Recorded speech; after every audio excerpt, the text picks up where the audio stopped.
What about down the other end of the table? West Ham United. Perilous, dreadful, appalling, ridiculous situation that they have got themselves in off the back of the euphoria of winning that competition in Prague. They planted their flag in Europe, and now what have that ownership done? They are the only club not to have signed a footballer this window. They haven't made any signings. Top of that, they have allowed arguably the best player of the Premier League era. Bit too generous, maybe. Very generous, yeah, very generous. Best player of the last decade to leave, and they haven't replaced him. It's tough. I think a lot of clubs in West Ham's position that aren't... I think Newcastle and Villa are lucky because they got very, very, very rich ownership. But I think I would have counted Villa, Newcastle, Everton, Leicester when they were in the league. That kind of middle band of teams that haven't just got promoted. They stayed in the league for 10 years, whatever it is. And they don't have the money to spend 80 million quid on Nunes, 75 million on Van Dijk. And they can't, gauge interest from those kind of players either. So they've been linked to some mad players in terms of, look, they've been trying to sign Harry Maguire. That should be a deal. Me and you can sit here, as much as we don't know anything about football finance, and say West Ham should be getting that deal done now. They should be spending 40 million quid. I know it's a lot of money, but I think he's worth it all day long. He keeps them in the league for as long as he's there. He's that good a centre-back for me in terms of that standard.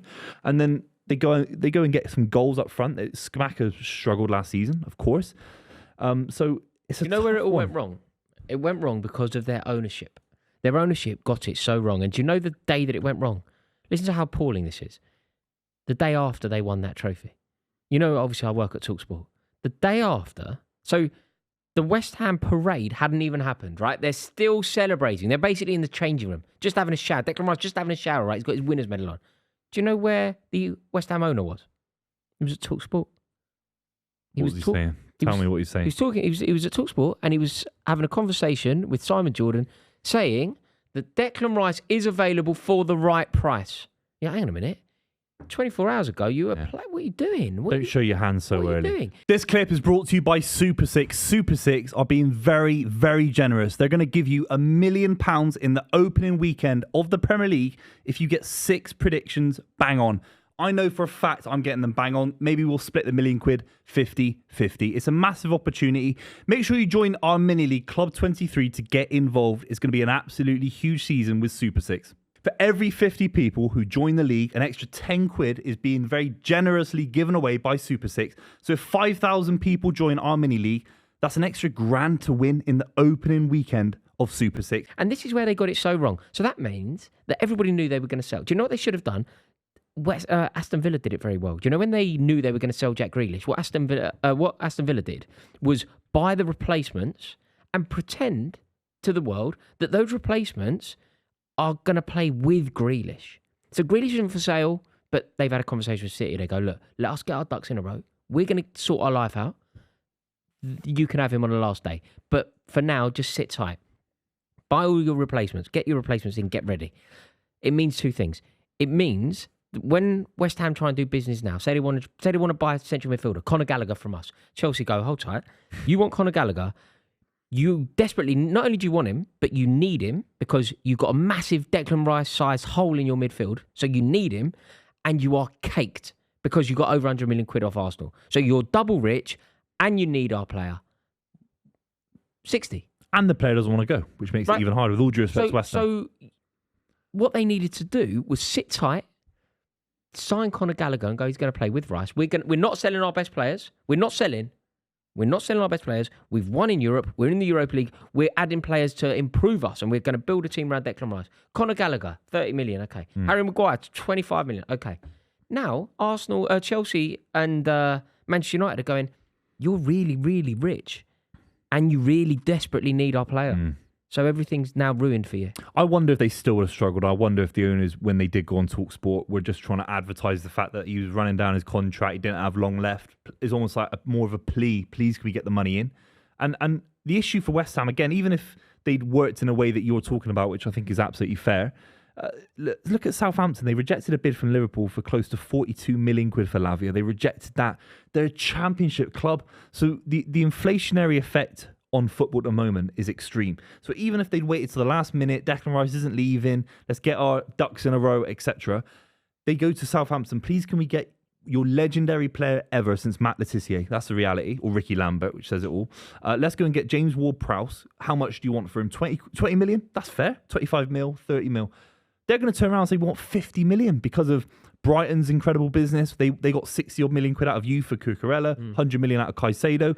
So the whole football market's crazy. With West Ham, even if they'd done it completely right, they still have to go to Southampton and say, please, can we have your England midfielder? He's fantastic. It's a decent deal. And they turn around and say, no, we want 50 mil, 60 mil. They would have a better chance, though. Do you think? They would have had a better chance. I think they have no chance in the world, and clubs like West Ham are getting sucked into, like even Palace. They had to get 200. They had to offer 200 grand a week to even keep their best ever player, and they couldn't even do that for Galatasaray coming in. So I think a lot of these clubs in the middle bandwidth of Premier League football are really struggling to be competitive in the transfer market. Galatasaray gave Zaha 4 years. 4 years Champions League football. It's a massive. I'm not saying it's no. than West Ham, but It's the 4 years. Yeah, I just think some of these clubs are... Brighton are the outlier because they can do things moneyball. They can be smart about it. West Ham, they want their meat and potato footballers, Conor Gallagher, Harry Maguire, and they cost an arm and a leg. I just can't believe that West Ham have gone from the euphoria of winning that trophy in Prague. They won the Conference League. David Moyes on the pitch with his father, an iconic moment. We had Bazinga and Charlie Roxburgh in the stands crying, right? That was about a month ago. They're going down. They are going down. I think they'll be lucky because Moyes will be sacked. Moyes will be sacked in October, and they're going down. Moyes will struggle. I think Moyes will struggle. I don't think they'll get sacked. Do you think they should have sacked him off the back of winning? No. You've got this thing. You got a similar thing with Eddie Howe, sort of preemptive sackings. It's absolutely. We're not living it. What's that Tom Cruise film where they live in the future and all that? No, you can't predict the future.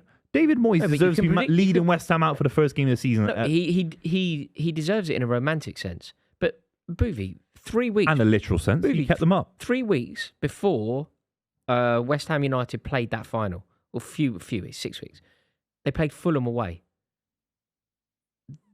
There was a Moyes out banner in the away end. So then they win, and then they love Moyes. But that doesn't change the fact that 6 weeks before then, like in March, Moyes out because they thought they were going down. Yeah. So sacking him... But he turned it around. Well, he didn't really turn it around. He got some good results. He did turn it around a little bit. I don't think. Simply, I would have sacked him. Off the bat, he's clearly not the right man for the job long term. So you say, thank you so much. You won us that trophy. I think he's the best they can get, mate. If Chelsea over the years didn't employ the policy that I'm suggesting, we sacked Claudio Ranieri and brought in Jose Mourinho. Yeah, we were in the Champions League. You gave Jose Mourinho 15 signings. I mean, you brought in everyone. You brought everyone. Yeah, but what I'm saying is, West Ham by your logic, we should have never sacked Ranieri. No, because you bring in Jose Mourinho, and I think your argument for Eddie Howe is completely fair. Bring in someone like you said about bringing in Jose Mourinho right now and give him a load of money. I think there's kind of an apt argument for that. But for David Moyes, he works on a shoestring budget. They don't spend loads of money. And when they do gamble on a striker like Allaire, like the Scamacca, if it doesn't work, suddenly they're getting sucked into the relegation places. 1,000,000% he deserves to stay. And you might be right. They might have lost 6 of the first 8 in the Premier League next season. And then bang, he does get sacked. Yeah, they'll get a lyrical blow to the jaw and he'll be gone. But at the moment, he absolutely has to be there. Come on. No, I would have sacked... Look, Eddie Howe, when we had that conversation, that was me asking the question. That was me asking the question. I was like, would it make sense to do what they did with Tuchel? You know what Bayern Munich did with Nagelsmann, yeah. They got rid of Nagelsmann, they brought Tuchel in. Like, is that a strategy for Newcastle? It's not one that I'd employ. Of course. I think that Eddie Howe's done a very good job, and I think that he certainly deserves to keep his job, and I expect him to do very well this season. But there's chalk and cheese, David Moyes. David Moyes would have been sacked. They just happened to beat Fiorentina. Like, come on. We've got a few weeks in the transfer window. I think Chelsea will be itching to get 40 million quid for Conor Gallagher. And now he keeps his job. Like, you were saying it was amazing for Declan Rice. You said he's running through Ghent's midfield and all that. It is amazing. Well, it's different as a player leading a team rather than as a manager who's getting results with the money in that squad. Yeah, I think you're right. It's an interesting one.